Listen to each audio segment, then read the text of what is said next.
Welcome to the first episode of the 22nd series, everyone.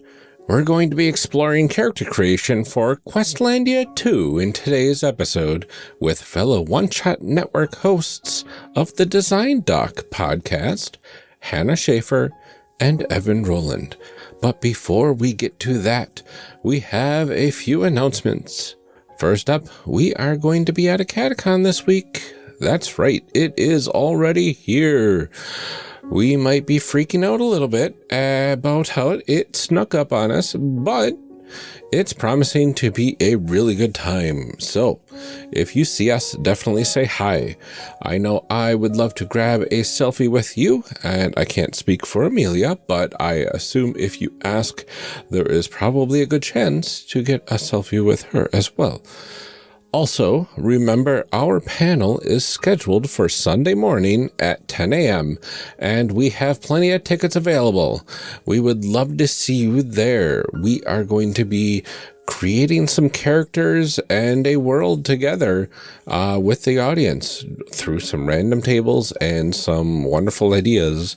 So come participate or just enjoy the show. We would love to see you there. I already said that.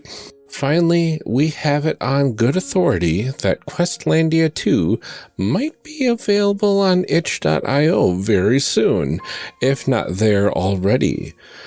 Check the show notes for a direct link if you're interested after hearing this series.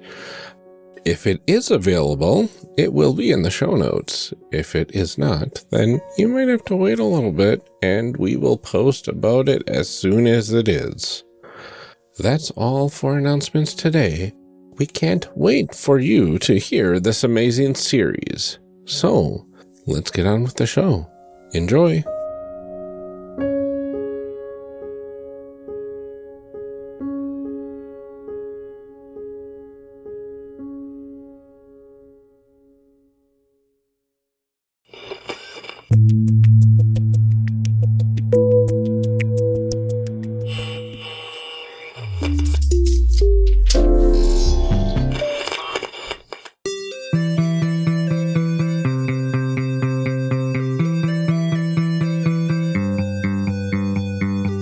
Welcome to Character Creation Cast, a show where we discuss and create characters, the best part of role-playing games, with guests using their favorite systems. I'm one of your hosts, Ryan, and this episode, my co-host Amelia and I are thrilled to welcome Hannah Shaffer and Evan Rowland, designers of Questlandia and Questlandia 2, a collaborative fantasy world-building game. Welcome to Character Creation Cast. We're excited that you're both here. Hi. Hey, thanks for having us. So let's start by introducing you to our audience. Hannah, can you tell us a bit more about yourself and any projects that you're currently involved in? Yeah, I am Hannah Shaffer. I'm part of Make Big Things with Evan.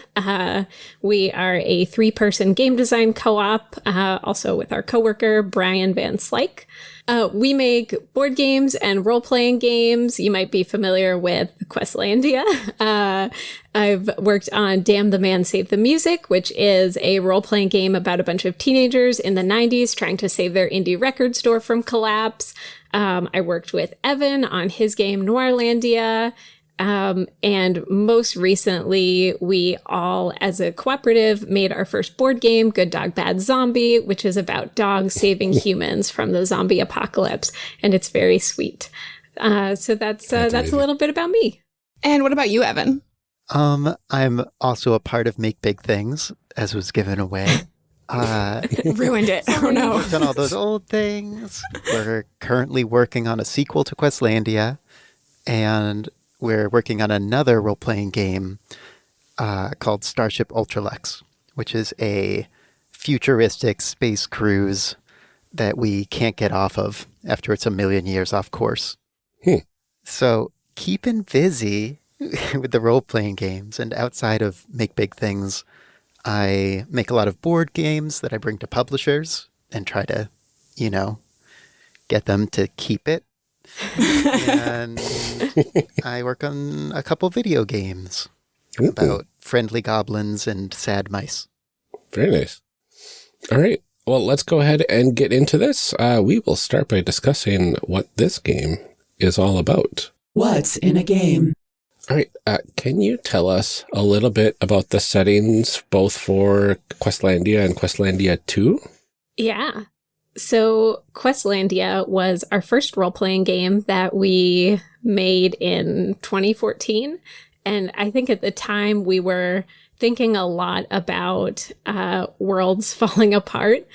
So Questlandia is a game about people trying to take on a big or small personal goal while their society changes rapidly around them. So it can be something as small as like, I really just want to find saffron for this loaf of bread. Like I want to find this special ingredient in my cupboard and I can't find it. Or something as big as like, I want to overthrow the king and be a part of the proletariat revolution. And it tends to tell stories like weird fantasy. So, you know, if you think like Miyazaki or Neverending Story, kind of this environmentalist leaning fantasy with slug kings and, you know, weird multi-limbed fairies and stuff. That is Questlandia 1. Nice. Evan, do you want to talk about Questlandia 2? Yeah. So Questlandia 1 had a habit of making really interesting fantasy worlds. It has a collaborative world-building element that did a good job getting everybody at the table excited about the settings that they made. And then it played out in a one-shot. So in a single evening, it all fell apart. You told the epilogue, and you were done. And often it felt like these worlds deserved more attention than the game was giving them. Mm-hmm. It was hard not to feel attached to the cool settings that everybody just built out of nothing. So the goal with Questlandia 2 was to create a system where you could have the best of both worlds. I really didn't want that to be any kind of pun.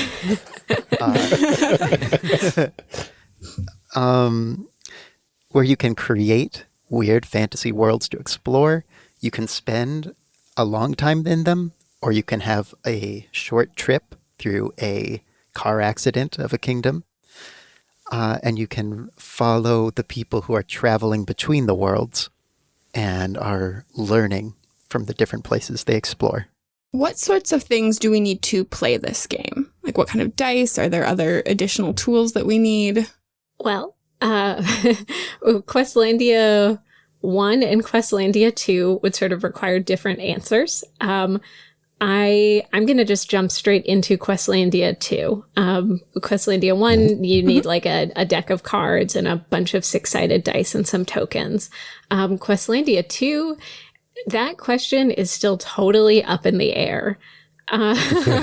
So one thing that I should mention is that part of making Questlandia 2 is that we have been redesigning the game on a podcast called Design Doc. So we're essentially redesigning it live from week to week, where every week we work on a new part of the game and sort of bring the audience along with us in the design. So if we, you know, make a design change in a version and everybody reacts really well to it, it sort of shapes our relationship to the game moving forward. So Questlandia 2 has taken a pretty big arc of like, this game is going to be unfolding maps that ship in sealed envelopes. It's going to be, I don't know, Evan, can you think of some of the weirder things? There have been so many. Well, in the very beginning, we were very dedicated to the idea of having little journals, like the Myst books from the video game, that describe the different worlds you're in and keep your discoveries all organized. And that got ditched fairly early on because there's a problem with journals, which is that they have a certain number of pages in them. Oh, yeah. And you feel bad if you run out, and you feel bad if you don't use them up. So then we were looking at binders, decks of cards, unfolding maps, and I don't know where we're at. I think the only thing I think that has been a constant is that the game will likely have a custom dice with little symbols on them, because they're pretty. I think that's the only thing that's been a constant from version to version so far. So at least the version that we're going to do today, we will play with the symbol dice. But who knows? It's like maybe eventually the game will just be a gift basket of fruit leather that we get in the mail. So that it's like this is a really unwritten future here. Yeah, this is kind of fun because we've covered a lot of games like right before they go to Kickstarters, or in some cases games that have been around for a really long time, and so this is kind of fun to cover one that's still kind of being shaped and changed, and to sort of see like what some of your sticking points are too, and like what things you're very sure about. I hope that enjoyment sticks. We'll see by the end of it. No, I'm just kidding. I do want to ask, those are all like sort of interesting and like specific ways of doing things. Like a lot of games are just like the difference is how big are the dice you're using? How many sides do they have? Is there a reason that you wanted to go with like journals or maps or playing cards or any of those things over just like D6s or D20s or something like that? And this is going to sound kind of weird, but in some ways it's to increase the accessibility of the game, which I know sounds totally strange when we're talking about like unfolding maps and special dice that you need. But like part of the reason that remaking this game has taken so long is that our goal is to eventually make it a game that somebody who has never even heard of a role-playing game can step into and can feel really guided by. So we're trying to find like the exact mix of components for that can like hit that sweet spot between a person who's been playing role-playing games for years and a person who's like, I know board games and this looks a little bit like a board game. We want it to be potentially something that's like, really easy to take on a plane. We've also like been playing the game recently while going for walks and seeing like how much we can really limit the components. So, I think the hope ultimately is that, it can be a game that comes in this little box where the components feel really accessible, but that also there could be some sort of print and play version, that does make it really easy to translate it to components you might have at home. Very cool. That's actually super interesting considering what we're going to do for like the end of the month, because we do our character evolution cast ones that are like about playing the games then too. And we are planning on recording with one of my siblings about like introducing new people to role-playing games, like people who haven't played before, because they have not, like they've been wanting to and have been asking me to run things, and I've done like one or two, but they haven't really played before. So I'm always like looking at games like, is this something that I can explain to the rest of my family? So that'll be fun. That's awesome. So you got rid of the little dangly thing? I remember you talking about that. Plum Bob? Yes. I mean, the Plum Bob lives on in spirit. I just thought that was so interesting when I heard that episode. Yeah. Like, my goodness. The heart of the Plum Bob is, can you have a element in your game, an object that is so unusual and borderline mystical that it helps bring you into the setting? That literally by using this, you feel like you're more involved. And I think the original Dungeons and Dragons did this with multi-sided dice, which it's not like a requirement to use D20s to make that system work, but it was written with them. And when you roll them, it has an arcane feeling. You're using strange, iconic, platonic solids. Reality change because of it. And what we've ended up with at this point, that's the closest to that, I think, is our symbol chart. Yeah. Which is it's inspired by the alethiometer in the his Dark Materials series. It is a web of symbols, or a compass rose of symbols, where the meaning of these various symbols are interpreted by the players as we go, which is a way to both tie the worlds together, because it's familiar symbols, and let them be wildly divergent, because the symbols mean whatever we want them to mean in the context of the world we're in. I like it. It's a for the people in the audio only portion of the podcast, the listeners, it's kind of a chart that has like 6 symbols on the inside, and then each of those has 6 symbols attached to it. And it creates this cool like multi-circle pattern of sorts that's really interesting. It's just a bunch of cool symbols. So 36 symbols on the outside, right? That's right. Yeah. I like that a lot. And so then it's open for people to kind of like interpret what those things mean in relation to the story that you're telling. Is that? That's right. Exactly. Oh, that's so good. Yeah, that's very good. I'm a sucker for things like that. Like Ryan and I are always like, oh, cool. We don't know what it means. That's amazing. We get like so excited about that. Like, that's true. What do you want it to be? Oh man. Well, speaking of stories and themes, what sort of stories and themes did you mean for this game to explore? Evan, do you kind of want to like divide this answer up? Sure. Do you want to do stories or themes? I'll do stories. Okay. So, when we first had made the first version of Questlandia, the name had been that this was not supposed to be the final name of the game. Like it was sort of a joke placeholder name to represent like a sweeping fantasy story with a Lord of the Rings style journey, like something Landia. And sort of by accident through playtesting, in most of the games, the characters never actually went anywhere because they're like, I think the intention was for them to eventually leave and have a journey, but the kingdoms fell into chaos so quickly that like they rarely got started. And maybe it was just where I was at my life at the time where I was like, oh, it's like a metaphor. You always just are trying to get started. But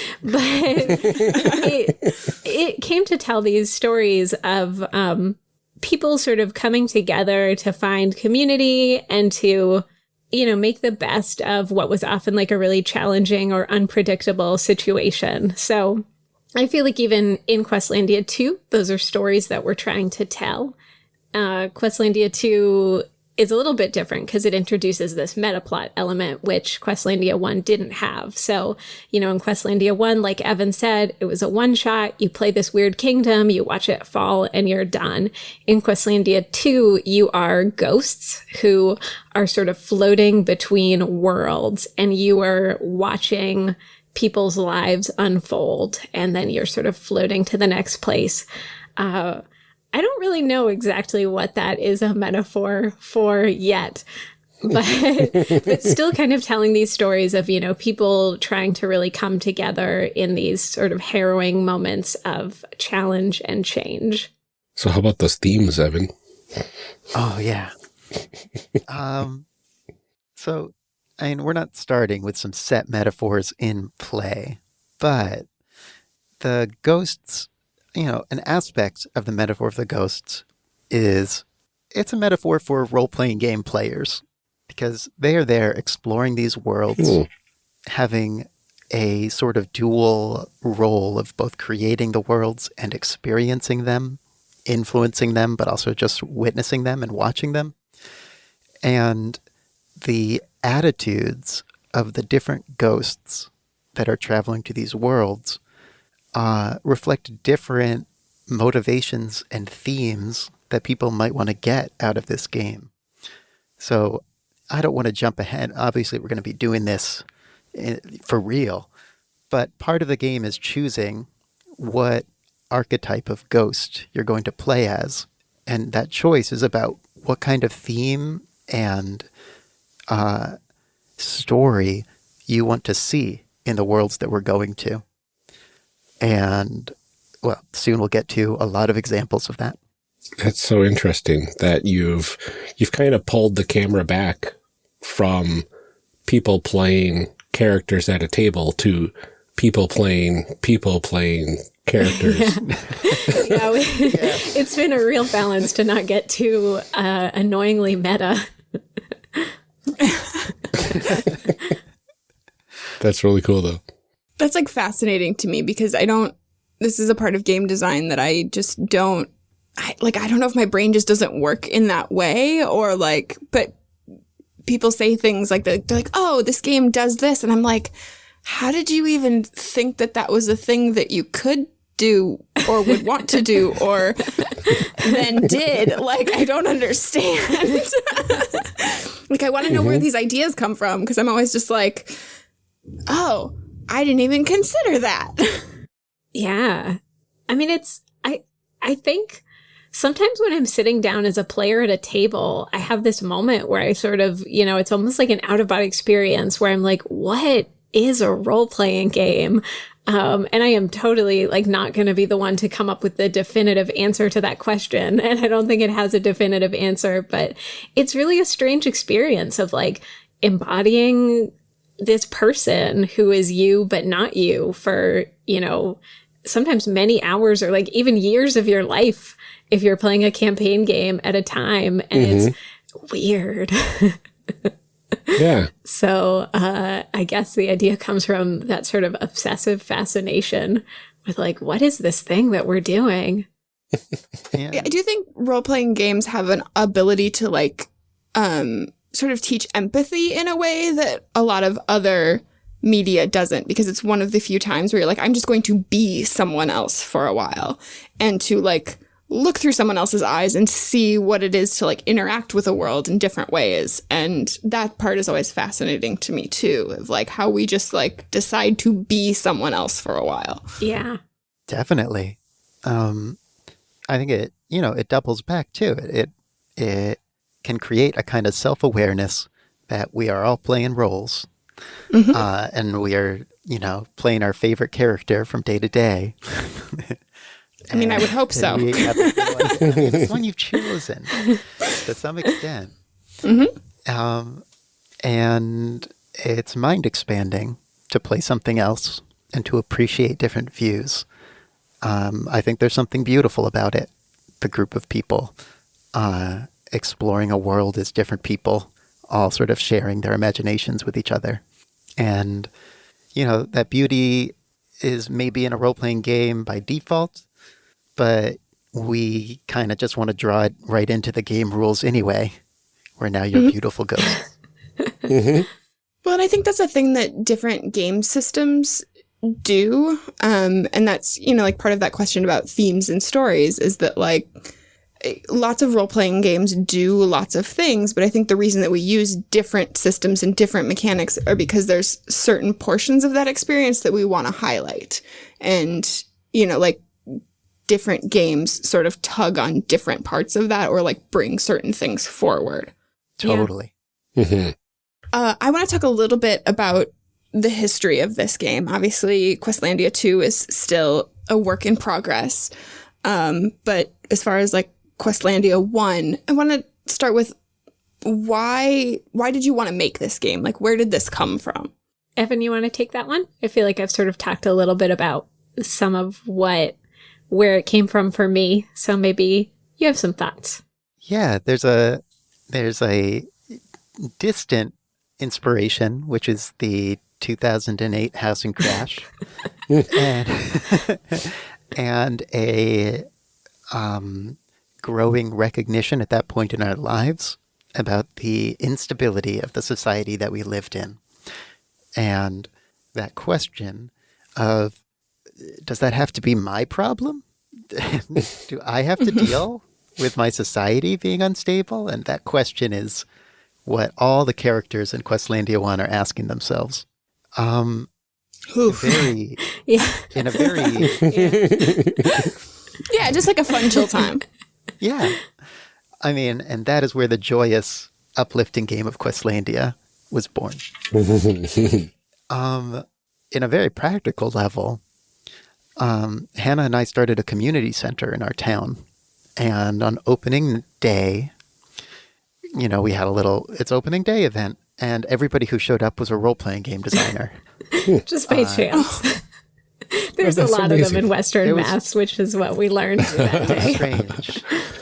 And that was the first time we learned that role-playing games are made and not born. We became friends with some very wonderful designers and slowly got the feeling that maybe we could do this too. Yeah. That's very cool. It definitely sort of shaped, I mean, it ended up shaping the entire direction of this community center that we had started because, it was like on day one, Vincent Baker and Magay Baker and Emily Care-Boss and Epadiah Ravachol and Joshua A.C. Newman, all these people waltzed in the door and we were like, who are you? You were this conclave of power and weirdness. I've always wanted power and weirdness. Yeah. And it was kind of cool, I think. I mean, Evan had played role-playing games before, but I really hadn't. And so it was to kind of meet a bunch of people who made games without any context for like who these folks were and what they did was neat. So cool.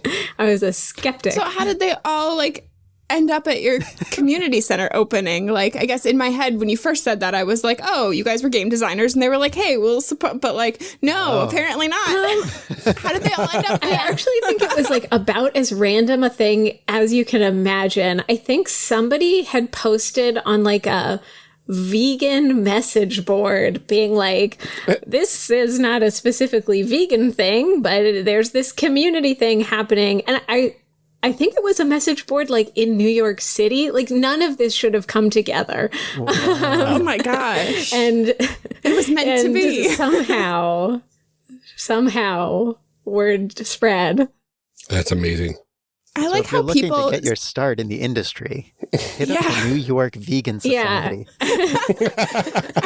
I'm fascinated by people like all the time. It seems like people just sort of like fall into game design. Like I feel like there are very few people who are like, I'm going to grow up to be a game designer. It's just like, it seems to be a thing that accidentally happens to a lot of people. Mm-hmm. And like, I always say like, that's been my experience is like, I swear I will never be a game designer. Like I will talk about games, I will play games.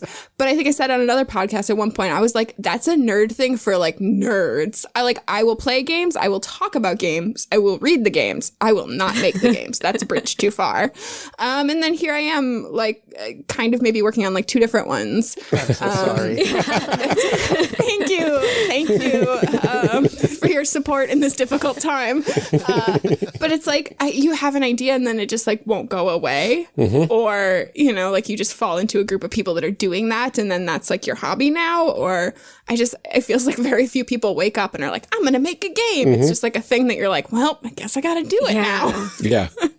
It is this like creative outlet that can also bring together so many different passions. I mean, if you like writing, you can make role-playing games. If you like to do design, like layout design, you can make role-playing games. If you're an artist, like it feels like it just like converges on all of these different things. So for me, it really scratched the itch of like all of this weird creative stuff that I never had a place for. And I was like, whoa. Yeah, it's a game and a book and it does it all. Weird. I want to ask too then, because that is a thing that I love about game design is that like it connects all of those different pieces. But have you found it easier, harder when you are collaborating with somebody else? Because I know it changes the dynamic and like the work process and all that kind of stuff for different games. Do you find it easier, harder, better in some places? Harder in some places, better in some places.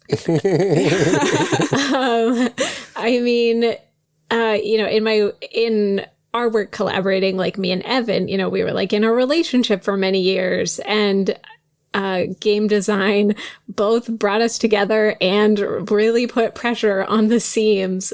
Collaborating takes like so much trust. And you have to really trust like your own voice also.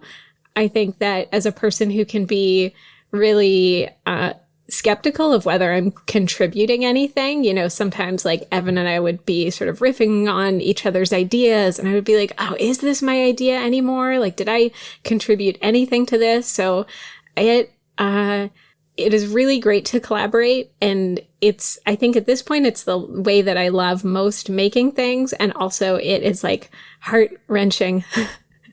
So, but I don't know how you feel, Evan. I agree that for me, it's necessary. I'm not making anything on my own. I love collaborating, but it definitely puts special pressures on the 2 or 3 or however many of you. You know, it's less like hiking a mountain together and more like being lost in the woods together. You know, you want to get someplace. It's not clear where you're going. Sometimes it will be clear that you've been going the wrong way. And like, what's it going to be like with you and your friends in those moments? You'll get to find out. But Yeah, I feel like that's a really good metaphor for it too, because there's, you know, like there's always those people that are like, I'm really good at this thing, and then to have somebody else that's really good at the other thing to sort of balance that out is really nice. But then I think sometimes you're like, no, you're not seeing my vision. Yeah. You're not understanding what I'm trying to tell you. And then like trying really hard to either find a better way to communicate that or to like understand that it's okay. And maybe your vision isn't the only one. And I have a hard time with that. Yeah. With that part of it when I collaborate on things is like, no, but like my thing is right. Right. Yeah. And then to like give that up and You to need like be with hand over people some of that. Who listen to me and they say, oh, you're definitely right. Like, that's really important to me. If I was putting together a team to collaborate, I would be less interested in making all the skill sets combine and having the cleric and the tank and everybody. And I'd be more interested in a group that seemed able to communicate really well and honestly to each other and had good conflict resolution. Yeah. Yeah, I think that's super important. And like trying to collaborate with people who like you can still come out on the other side of that disagreement too. Because I think sometimes things do get heated, because I think in creative projects, you're doing it because it's a thing you're passionate about, right? Like you're not just like, nah, I guess, I don't know, I got some free time. Right. It's just definitely not why we do game design. But to have a collaboration with somebody who like, you know, you can get really heated and really passionate and then at the end be like, we're still cool, right? Like things are fine. Like this is the game. We're still friends. Yeah. It's all Yeah. okay at the end. Totally. Yeah. I think that sometimes people who are going into something and collaborating for the first time, that's the hardest part to get past, is like to realize that like there are going to be moments of saying no, like that idea, like I'm not saying my idea is the right one, but like this thing doesn't work for me. And that it's really hard to say no to your friend's creative input. And it's hard to hear that yourself. Or at least for me, it has been, you know, because you Yeah. want to like, you want to deliver a soft blow, like a gentle pat that's like, no, but you can't do that. So it's really challenging. I've definitely learned a lot about myself in the process. And sometimes you just have to kind of say no to yourself. Yeah. Like, and also like, say somebody in your design team has a really like completely off the wall idea that seems like it probably wouldn't work, but maybe it could. You have to kind of just try it out. And that's kind of the beauty of game design is you can try something out, and if it doesn't work, you don't need to keep it. Yeah. Right. Right. Which is why we do playtesting. Exactly. Have you been able to do some playtesting for Questlandia 2 yet? Or are you still early enough in the process that hasn't, I mean, outside the two of you working on it, hasn't really? We've actually done a ton of playtesting, but it's like this game is so changeable that, you know, every version really ends up sort of becoming a new game. But we've been playtesting it calmly and kind of in the background for about a year and a half. Are there any particular things that any lessons that you've taken away that have really changed the process? Obviously, it sounds like everything has kind of, had some influence on it, but is there anything that's like fundamentally changed the way you looked at the game? One lesson we learned really early on, which hit hard, was that we had our meta level characters, the people who go between the worlds, and we had all of our mechanics for how characters within the worlds worked, but then we didn't actually have any rules about how your meta level characters do anything. And we ended up just stuck in a room with nobody even clear on like, how do I walk out of a room? It was like this very dramatic. We were like, okay, we're going to run the game for the first time for our friends. And we're like, you're all ghost travelers between worlds. You're in a library. It's very mysterious. And, we kind of set the scene. And then people were like, can I just like walk out of a room? What can I do? And we're like, okay, everybody go home now. That's what I was like. I can't see the forest for the trees. Like, I'm like, okay, I've got this. And then everybody's like, yeah, but like. Yeah. That's amazing. I feel like and that's one of those things that's why you playtest, because when you've looked at something for so long, you kind of forget that, like, all of these things that I know in my head, like, oh, I have to translate that to everybody else too. Like, I'm not the only person playing this game. Other people need to understand, like, what this is that I'm trying to create. Totally. So Oh, go ahead. I was going to say, how did making Design Doc then affect the process of creating the game? I'll say one thing is that it's inspired us to keep some things that maybe we would have kind of glossed over. Like the symbol reader was something that we threw together. I think we had both been like rereading Golden Compass. We're like, the alethiometer's cool. We want to not feel totally bound by using dice in like a really familiar way in this game. Let's try symbols for random generation.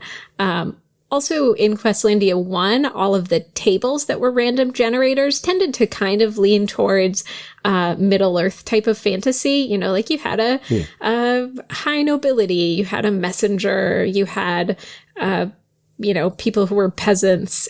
And we thought that making them symbols would push the game even farther in this direction of weird fantasy. I don't think we really planned on keeping the symbol reader, but we had shared it on Twitter and people just went bananas for it. So we were like, oh, that's cool. I guess people like this thing. Mm-hmm. It's been useful to have a recurring obligation around this game design project. Where it's like, well, we got to report to the public. Yeah, that level of accountability. Yeah. And, did we make progress on the game? Mm-hmm. And what actual lessons did we learn from it? And not just that, how are the lessons that we learned about this specific game useful for game design in general? Mm-hmm. If at all possible, can it be generalized? One nice effect of that has been when we turn to our other projects that aren't Questlandia 2, we actually have a whole bunch of new strategies and sort of tool sets for designing those games that have worked, which is cool. Yeah. So I feel really grateful for having this podcast and accountability and the pressure of, bringing thought to every aspect of the design and being able to defend the decisions of it. Mm-hmm. Yeah, I think having some of that accountability is really, really important, because I've had so many creative projects that kind of stall out because you're just like, I don't quite know where to go, and like nobody's checking up on me, so like I'll come back to it, and then you don't. That's the thing that I've loved about, like, even just about podcasting, like with my other podcast too, it's like, oh, this is an excuse. Like, my friend and I now have to hang out because we have to make this podcast we have to put this out every 2 weeks. And so it's like, okay, well, now every week we have to make time to work on this thing. And so it's like, now through podcasting, I have scheduled friend time, which is great. But I think sometimes you need to have that level of like accountability or scheduling or something like that just to like to hold yourself to that standard. Absolutely. I really like the kind of the transparency that you have in the podcast of the design process, and how even in some episodes it's like you're starting to talk about something and then you can kind of almost see the light bulbs show up as you're talking, and then you're like, okay, well, now we're down this path and now this thing has completely changed. It's a really interesting experience as a designer listening to that. I've really enjoyed those moments. It's like the most fun thing at all is going into the podcast, starting a recording, and having no idea what kind of game will end up at the other end. Yeah.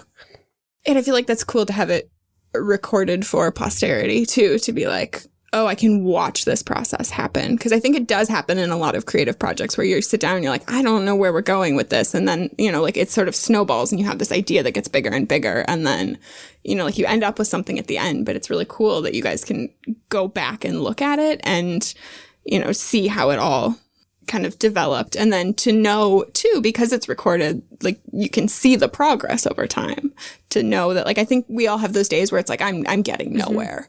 And so to be able to have that to look back on and be like, oh, this is where we started. Like, we've definitely done a lot, Yeah, definitely. And, in that spirit, because I don't plan on re-listening to Design Doc because I hate having to listen to my own voice. When I'm editing, I'm like, ugh.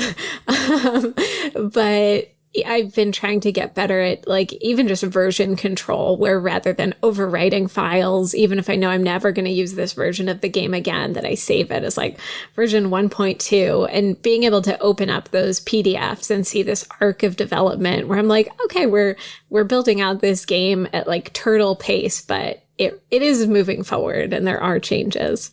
Mm-hmm.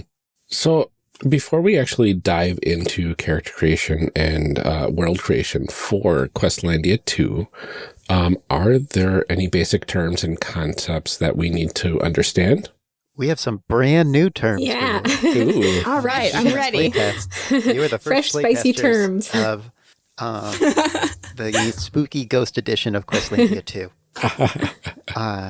Because they were not always ghosts. No. But we don't have to get into that. In fact, we've all forgotten our pasts as ghosts. So as a ghost, you are a denizen of one of the many worlds of this universe of worlds. And now, without memories, you're traveling between them. The way you travel between them is through ghost passages. And this is a sort of tunnel between worlds where you have a very limited amount of control of what world you end up in. And they're not always available. If you spend enough time in a world, you might have the opportunity to go through another ghost passage that opens up. And at that point in play, you would have a choice of whether to remain in the world or to seek greener pastures in some place completely new. Altogether, we are a concord, which is a group of spirits that have agreed to journey together and support each other in their search for their own memories and their own meanings in the worlds that we go to. So, to recap, ghost passage, concord. Any other really good terms, Hannah? I think that a lot of things will end up either being explained during play or will be sort of self-evident, like the symbol reader is the symbol reader. It's this. It has symbols. Exactly. And any other terms also may be in flux, like the mechanics of the game are just like a real light touch right now. Very cool. Mm-hmm. Are we ready to get into it? Yeah. Yes. All right. So, Let's make some people. Let's make some Or ghosts. people. Let's make some people. Go. Are ghosts people, Ryan? Ghosts are I know. people. Okay. As we have established, any sentient creature is a person. Okay. Ryan has strong opinions about what is people. I like it. This comes up in Questlandia all the time. All right. So where do we start in this process? What's the first thing we have to do to make some characters? So the first thing that we're doing to create characters in Questlandia 2 is creating the universe. All right. Ooh, fun. This is Ryan's First, favorite we part. must create the universe. So, the game picks up as we're traveling through a ghost passage on our way to a new world. And there are two places that are going to become possibilities for us to travel to.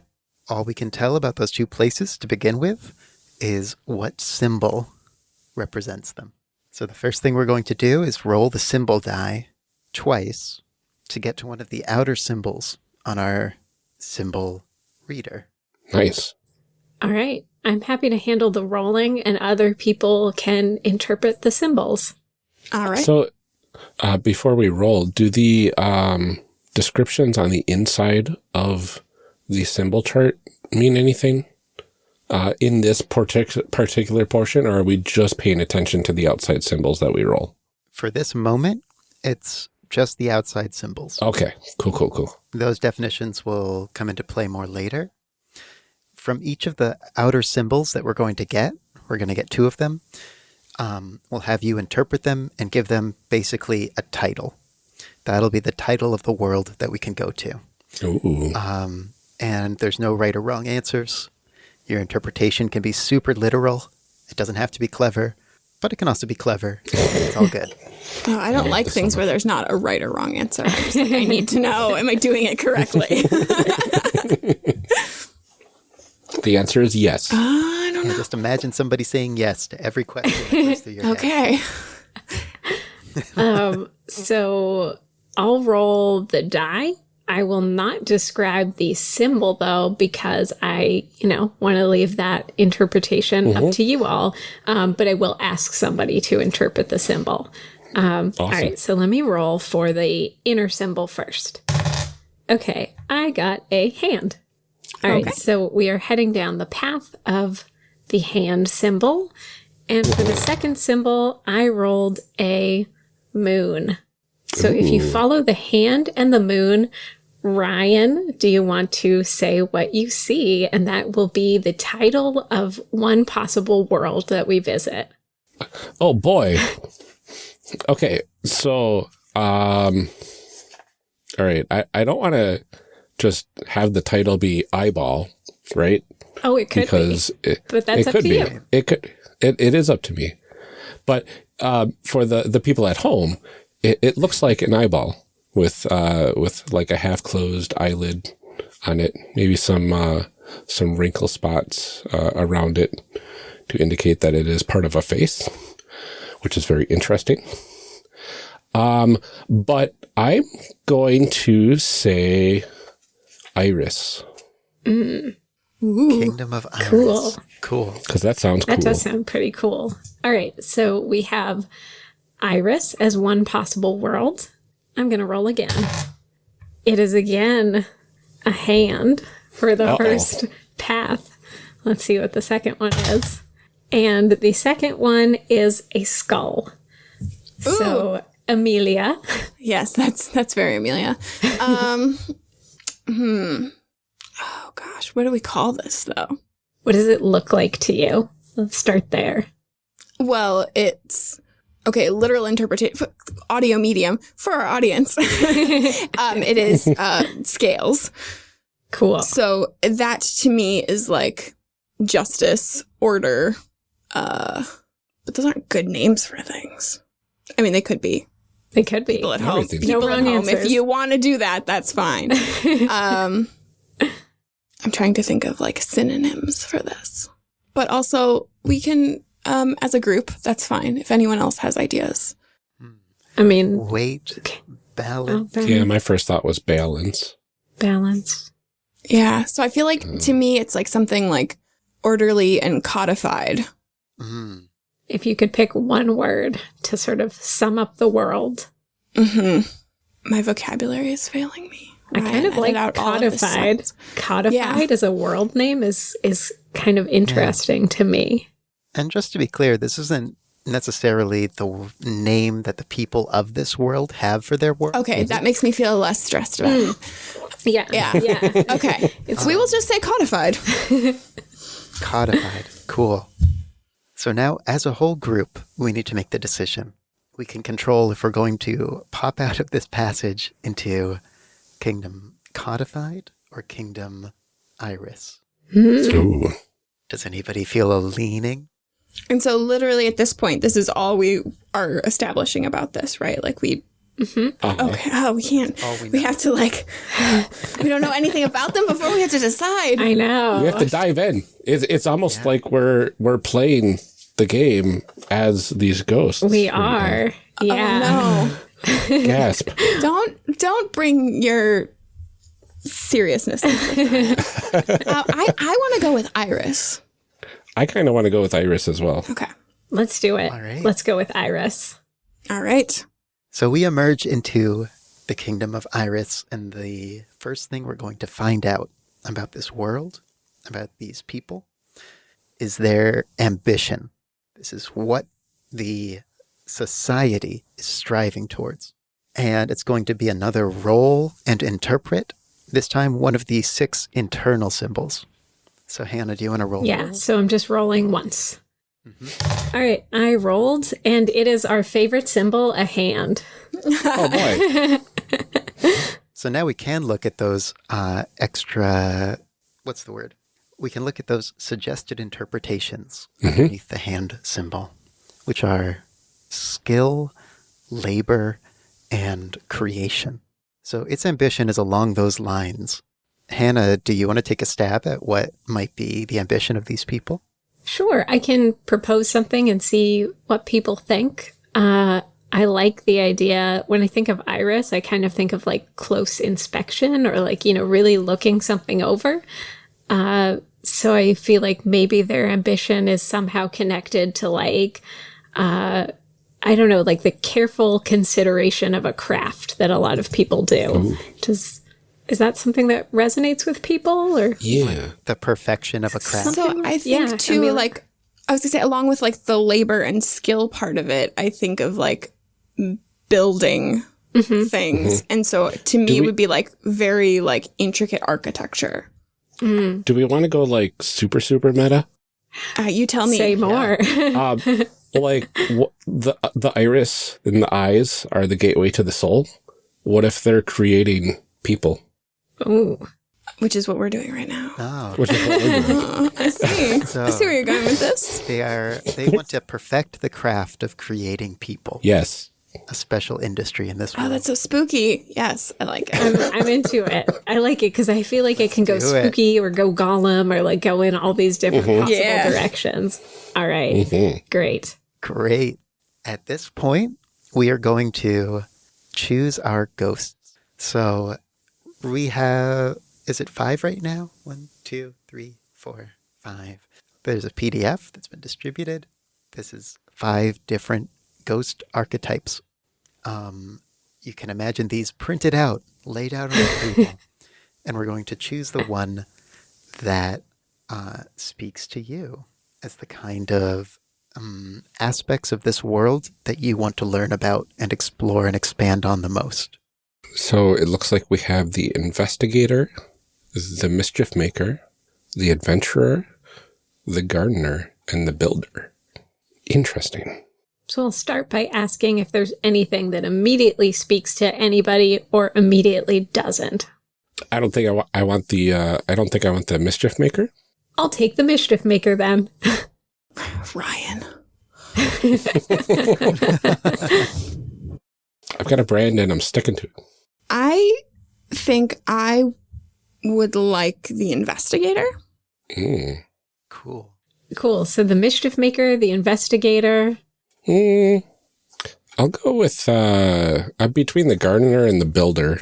I'm thinking probably the builder. All right. Then I'll snag the gardener. Ooh. All right. So on your sheets, you have a few things to look over that will give you a sense of the kind of things you're going to be doing. One of those, which is something you're not going to be doing in this particular playtest, is calling for a scene. But this is one of the most major powers that you have as a ghost. You can create a moment in this world that we are going to follow. You can talk about what characters will be there and what they'll be doing.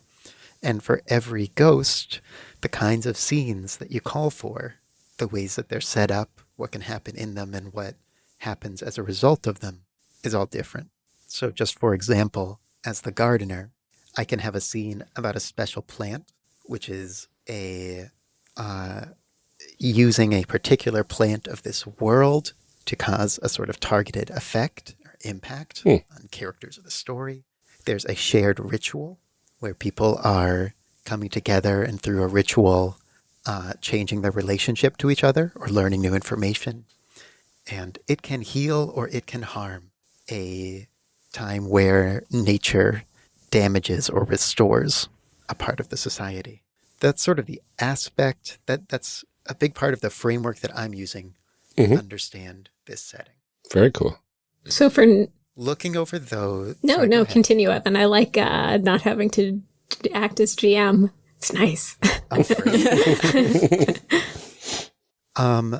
The other thing that you'll definitely want to glance over are the touchstones for your character. These are basically plot hooks that you can insert into a world. Only one per world.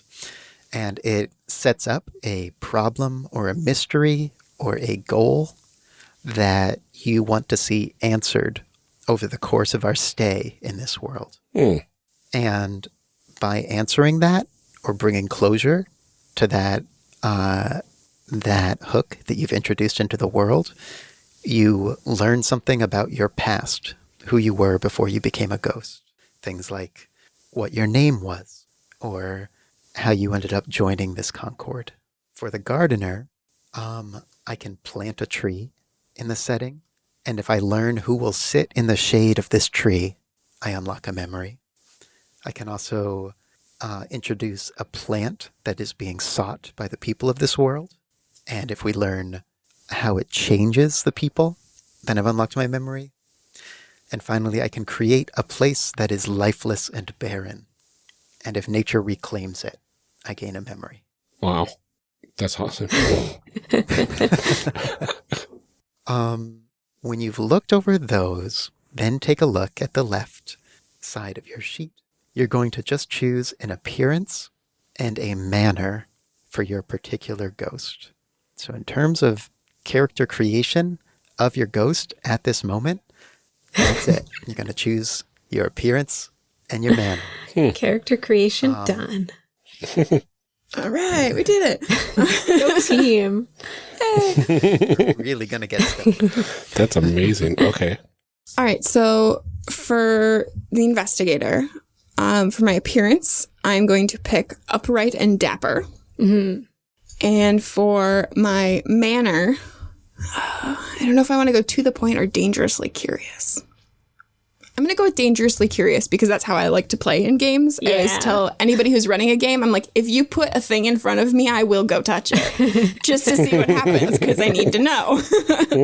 So I really like that combination, though. yeah. Like dapper and just like, I gotta touch it. Yeah. But I hope it doesn't get on me. I must stick with you. Yes.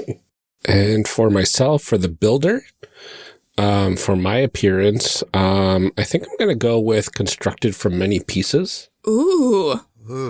Yeah, that sounded really interesting. My other options were large and solid or a bug with a hard hat. I love how different these are. Uh-huh. I wanted to ask about that too, because one of my choices was also a handsome red fox. And I was like, that's cool. I don't want to be a fox. And then I was like, wait, but what does that mean? And then I was like, the answer is probably, it's up to you. And I was like, I don't want to think about that. I think it's also just like sort of to, inspire people to think about their ghosts as not necessarily human. Yeah. That's awesome. And then the manner, I chose full of enthusiasm. But other options were always tinkering and focused on the plan were the other options I had. Yeah, full of enthusiasm is kind of like super on brand. So. I wrote these in this morning. There was no rushing. Some of them were written in this morning, and I literally wrote in full of enthusiasm, thinking of you, Ryan. So I am glad. I'm glad that it's fallen to the right place. That's really hilarious that I chose the builder. Yeah, That's great. That makes me so happy. I know.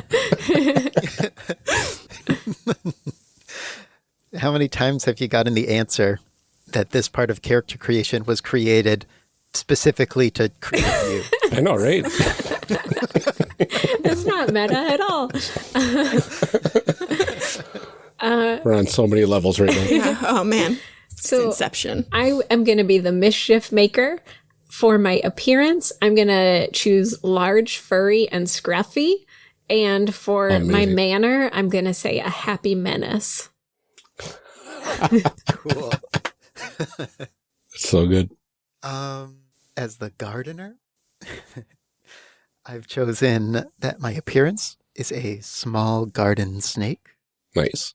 and my manner is rough-edged and loving. So, a affectionate, if crass, snake. I like it. Interested It's in the very ways good. of nature. Cool. Well, we just made So, people. We made people. We did it. We've made our people. Thank you for joining us for part 1 of this character creation series. We'll be back in part 2, picking up right where we left off. Character Creation Cast is a production of the One Shot Podcast Network and can be found online at www.charactercreationcast.com. Head to the website to get more information on our hosts, this show, and even our press kit. Character Creation Cast can also be found on Twitter at CreationCast or on our Discord server at discord.charactercreationcast.com. I'm one of your hosts, Ryan Bolter, and I can be found on Twitter at Lord Neptune or online at lordneptune.com. Our other host, Amelia Antrim, can be found on Twitter at Ginger Reckoning. Music for this episode is used with a Creative Commons license or with permission from the podcast they originated from. Further information can be found within the show notes. Our main theme music is Hero Remix by Steve Combs and is used with a Creative Commons license. This podcast is owned by us under Creative Commons. This episode was edited by Ryan Bolter. Further information for the game systems used and today's guests can be found in the show notes. If you'd like to leave us a rating or review, we have links to various review platforms out there, including Apple Podcasts, in our show notes. Also, check the show notes for links to our other projects. Thanks for joining us, and remember, we find that the best part of any role-playing game is character creation. So go out there and create some amazing people. We will see you next time.